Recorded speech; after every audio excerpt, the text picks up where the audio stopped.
Evangelio de hoy, lunes 4 de mayo de 2026, Juan 14, 21 hasta 26. En el nombre del Padre, del Hijo y del Espíritu Santo. Amén. Bienvenido este lunes, a este nuevo comienzo de semana. Hoy el Evangelio nos lleva de nuevo a la última cena, donde Jesús sigue hablando con sus discípulos antes de que todo cambie. Y lo que dice hoy es algo que todavía muchos creyentes no han terminado de asimilar del todo, porque no es solo una enseñanza, es una promesa de habitación. Es Dios diciéndote que quiere vivir en ti, no visitarte de vez en cuando, vivir, quedarse, hacer morada. Escucha, lectura del Santo Evangelio según San Juan, capítulo 14, versículos 21 al 26. En aquel tiempo, Jesús dijo a sus discípulos: El que tiene mis mandamientos y los guarda, ese es el que me ama. Y el que me ama será amado de mi Padre, y yo lo amaré y me manifestaré a él. Judas, no el Iscariote, le dijo: Señor, ¿cómo es que vas a manifestarte a nosotros y no al mundo? Jesús le respondió: Si alguno me ama, guardará mi palabra, y mi Padre lo amará, y vendremos a él y haremos morada en él. El que no me ama, no guarda mis palabras.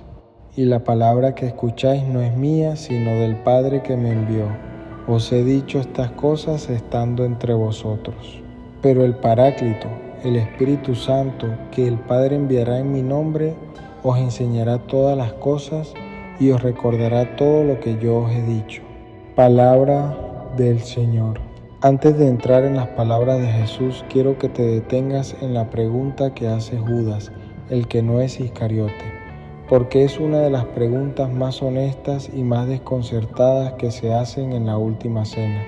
Jesús acaba de decir que se va a manifestar a sus discípulos, y Judas pregunta con toda la lógica del mundo: si eres el Mesías esperado por todo Israel, si tu mensaje es para toda la humanidad, ¿por qué a nosotros y no al mundo entero?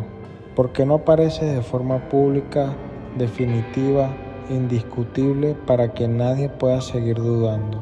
Es la misma pregunta que millones de personas se hacen hoy. Si Dios existe, si Cristo resucitó, si el Espíritu Santo actúa en el mundo, ¿por qué no lo hace de forma que no deje lugar a la duda? ¿Por qué no se manifiesta de una vez a todos, de manera que nadie pueda decir que no lo vio? Y Jesús no esquiva la pregunta, pero tampoco da la respuesta que Judas esperaba, porque la manifestación de Dios que Jesús describe no es un evento espectacular que ocurre afuera, es una habitación que ocurre adentro. Y eso lo cambia todo. La respuesta de Jesús gira alrededor de una palabra que en español a veces se traduce como morada y que en el original griego tiene la profundidad de un hogar permanente. Dice: vendremos a él y haremos morada en él. Vendremos, el Padre y el Hijo, a vivir en ti. No de paso, no como huéspedes que van y vienen según tu comportamiento, como habitantes, como presencia estable que se instala en el interior de quien ama y guarda la palabra. Eso es una de las afirmaciones más extraordinarias de toda la Escritura, porque implica que la experiencia de Dios no está reservada para los éxtasis místicos, para los videntes, para los que tienen visiones o hablan en lenguas. Está disponible para cualquier persona que ame a Jesús y viva según su palabra. Para el padre de familia que trabaja 12 horas y llega cansado a casa pero trata a su esposa con ternura. Para el empleado que hace su trabajo con honestidad aunque nadie lo esté mirando. Para el enfermo que ofrece su sufrimiento con fe. Para el joven que en medio de la presión de su grupo elige lo que sabe que es bueno. En todos esos actos de amor vivido, Dios hace morada, no como recompensa exterior, como consecuencia natural de la presencia del amor, porque Dios es amor y donde hay amor verdadero, ahí está Dios. Pero hay algo que necesita quedar claro para que esta enseñanza no se convierta en espiritualismo vacío. Jesús vincula la habitación de Dios en nosotros con una condición muy concreta: guardar sus mandamientos, guardar su palabra, y eso puede sonar a presión, como si Dios fuera un inquilino exigente que solo viene si la casa está perfectamente ordenada. Pero no es eso. Jesús mismo aclara cuál es el mandamiento central: el amor. El que me ama, guarda mi palabra, y el que guarda mi palabra, demuestra que me ama. Son las dos caras de la misma moneda.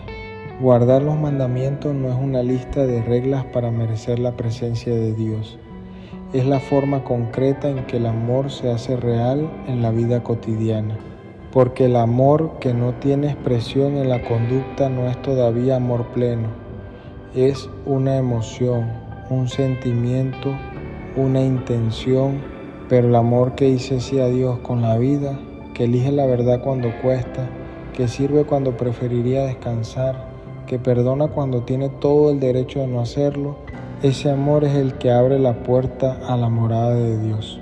Y aquí está la gran diferencia entre la fe como práctica religiosa y la fe como vida. La práctica religiosa puede ser perfectamente compatible con un corazón que en el fondo no ama. Ir a misa, rezar el rosario, cumplir con los mandamientos por obligación o por miedo, todo eso puede ocurrir sin que Dios haga morada, porque la morada de Dios no la produce el cumplimiento externo. La produce el amor interior que se derrama en acciones concretas. Y entonces Jesús dice algo que es la promesa más grande que se puede hacer a un ser humano que vive en este mundo confuso y ruidoso. Dice que el Padre enviará al Espíritu Santo, y este Espíritu hará dos cosas específicas: enseñar todas las cosas y recordar todo lo que Jesús dijo. Enseñar y recordar. Dos funciones que responden a las dos grandes necesidades del creyente. La necesidad de saber qué hacer. ¿Cuántas veces en la vida te has encontrado frente a una situación para la que no tienes manual? Una decisión difícil donde todos los caminos tienen sombras. Una crisis que no tiene precedente en tu historia personal. Un dolor que no cabe en ninguna categoría conocida. Y en esos momentos, el primer impulso es buscar afuera: consejo, información, opinión, validación. Todo eso puede tener su valor, pero Jesús dice que hay una enseñanza más profunda disponible que viene de adentro del Espíritu que habita en ti.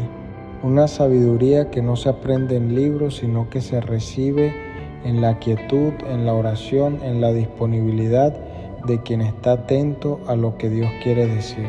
Y la necesidad de no olvidar, porque la memoria espiritual es frágil. En los momentos de crisis, de miedo, de oscuridad, las verdades que uno creyó con toda claridad en los momentos de luz se vuelven borrosas, las certezas se tambalean, las promesas de Dios que antes parecían sólidas como roca de pronto parecen lejanas y abstractas. Y el Espíritu Santo es el que viene en esos momentos.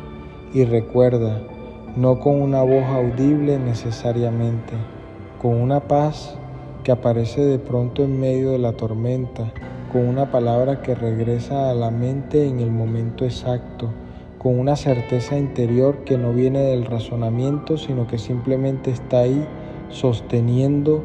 Todo esto conecta de forma hermosa con la primera lectura de hoy, que nos habla de Pablo y Bernabé en Listra. Dos misioneros que son perseguidos, que huyen, que predican en lugares que no los conocen, que se enfrentan a multitudes que literalmente quieren adorarlos como dioses cuando hacen un milagro.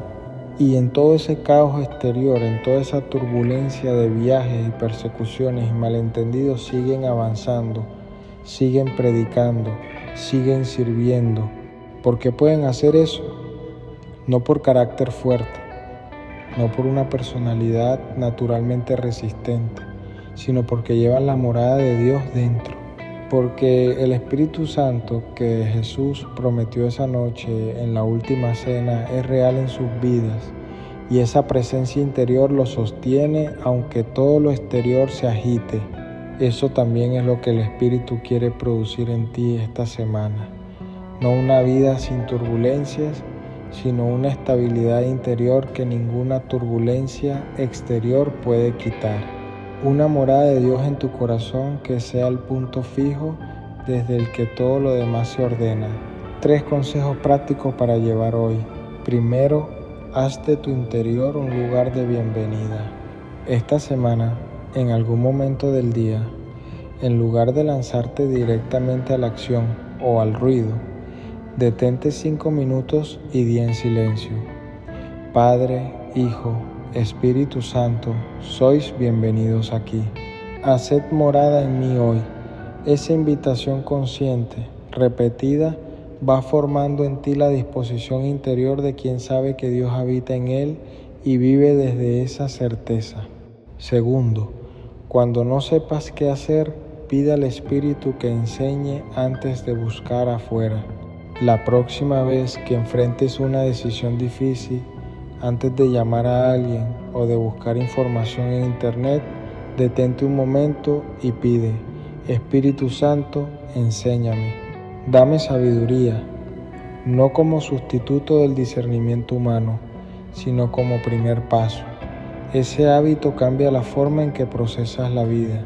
Tercero, cuando el miedo o la duda quieran borrar lo que crees, confía en el Espíritu que recuerda. Esta semana, cuando llegue la voz que dice que todo esto no es real, que Dios no está, que tus oraciones no sirven, no pelees contra esa voz con argumentos.